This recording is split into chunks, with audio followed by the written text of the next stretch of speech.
Hi, I'm Garnet here for Barbecues Galore, and today I'm going to be talking about joining two hoses together to get you some extra slack between your gas connection and your gas appliance.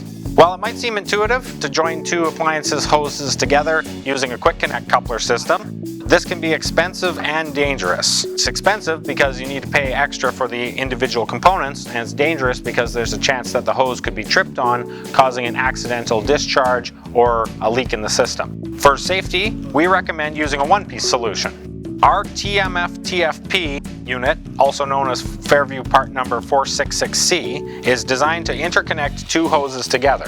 It's pipe threaded on the female end to join onto the male end of an appliance hose, and 3/8 flared fitting for the female end of your appliance hose.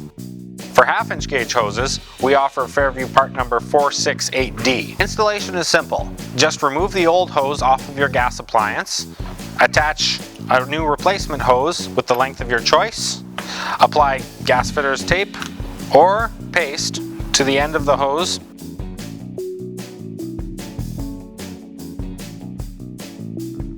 install your TMFTFP interconnector, and then connect the female end of your existing hose to the end of the TMFTFP. This creates a safe one-piece solution. We recommend that you leak test before using the appliance to make sure that there's no troubles in the system at all. For more information, please go to barbecuesgalore.ca. Thanks for joining us today.